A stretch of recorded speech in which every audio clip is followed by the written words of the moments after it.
Hey, what's up, you guys? Welcome back to my channel. This is Gabby. If you're new here, I make videos about social work, purposeful living, and career advice.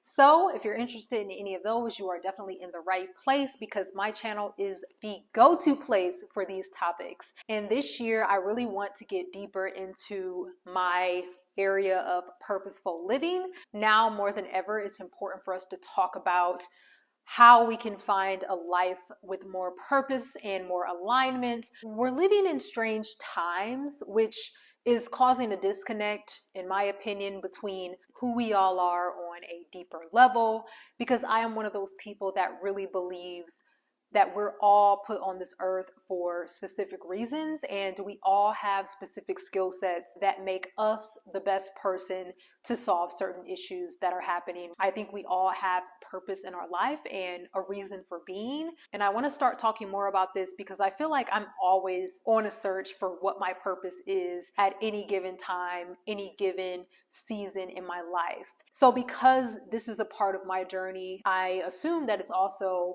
something that other people are thinking about and wondering about. So I want to talk about it more. This video is going to be about why it may be hard for you to find your purpose at some points and times in your life. From this video, maybe you can pick up on some ideas on what you can start doing or different things you can start implementing into your life so that you can feel more in alignment and your purpose can be more obvious for you. So first, what is purpose in the first place? There's so many definitions for what purpose means, but in my opinion, purpose is when you feel useful, you feel that the time that you're living is being put towards good use and is helping other people in one shape, form, or fashion. If you feel like you're making a positive impact in someone else's life and you feel the time that you're putting towards something is useful, you have found your purpose. I also think that purpose helps to connect us to other beings, but it makes you feel like you're a part of the grand narrative or this greater narrative in some kind of way. So when you're in tune to your purpose, you feel connected. You feel connected to yourself, you feel in line with yourself, and you also feel connected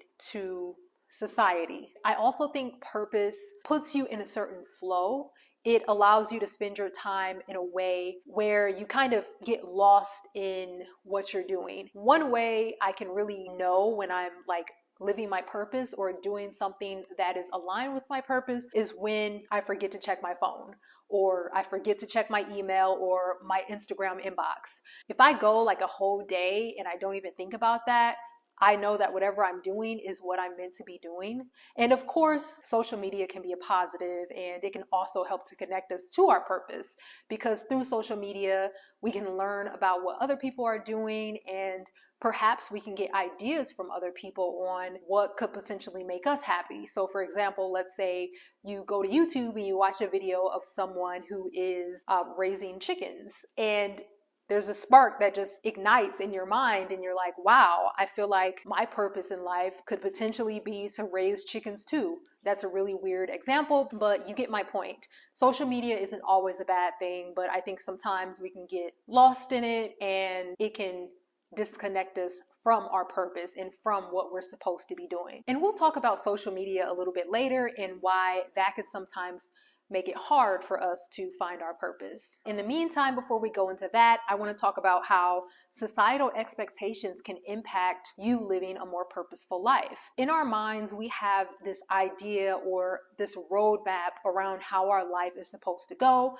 what our goals are supposed to be. So for example, you go to high school, you graduate, you go to college, find the love of your life, you guys get married. You know, we have this whole plan of what is supposed to take place. And for many people, this plan works, but it doesn't work for everyone. And it isn't the purpose of everyone's life.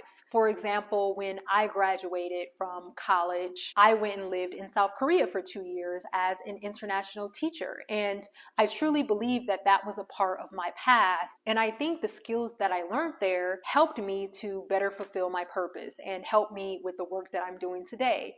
That was information and knowledge that I needed to gain, and I couldn't gain it doing anything else. That was, my trajectory. it was a little bit different than what the societal expectation kind of lays out, but it's something I needed to do to be in alignment with myself.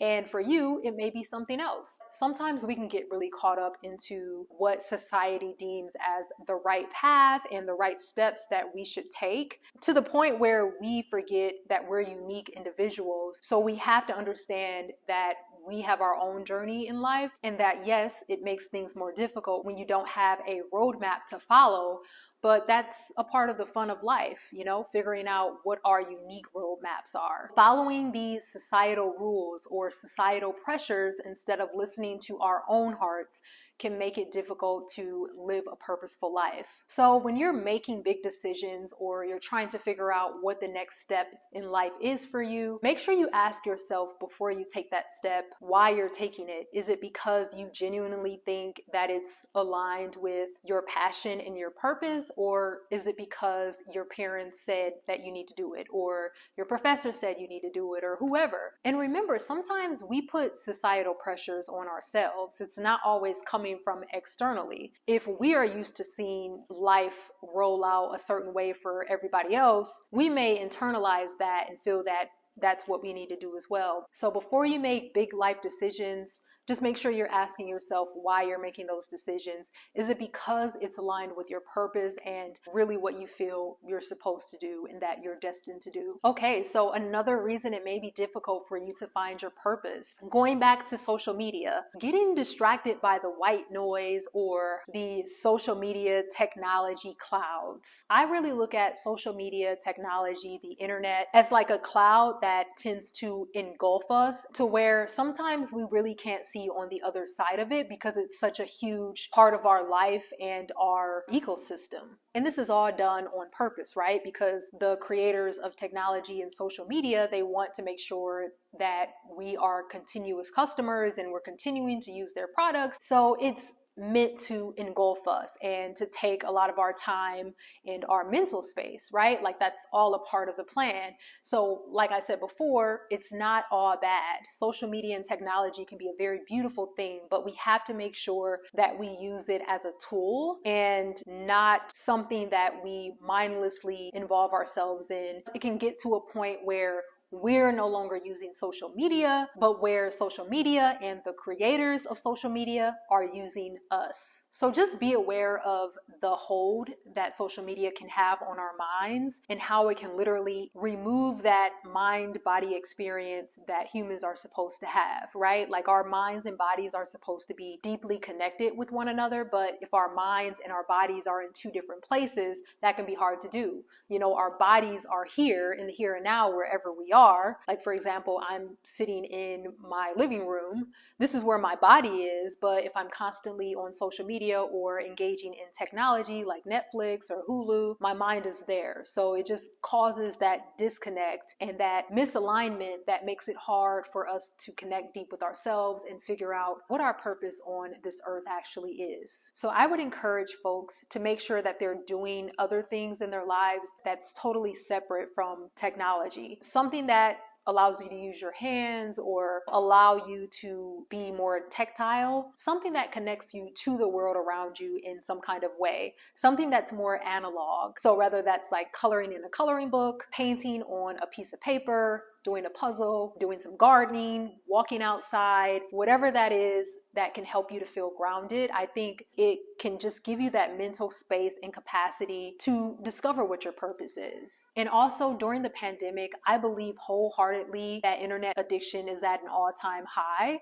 And I totally understand why. It's because, we're all social creatures and we can't be social with each other in person like we used to be because of quarantine regulations, and a lot of us are working from home and we're social distancing. So naturally we're going online and we're going to the internet to try to feel that sense of belongingness and that sense of community. I think that's a really beautiful thing and something that has really helped me to feel more connected to the world around me during this time. But there's a fine line between using technology and the internet to connect with others and misusing technology and allowing it to completely take over your mind. So I genuinely believe that if we want to find our passion and our purpose, we have to take control of our social media and technology use and carve out time throughout the day where we can dedicate our minds to activities that are completely disconnected from technology and social media. Another reason we may have a hard time connecting deeper with our purpose is because maybe we know what our purpose is, but we feel like it's too small, or,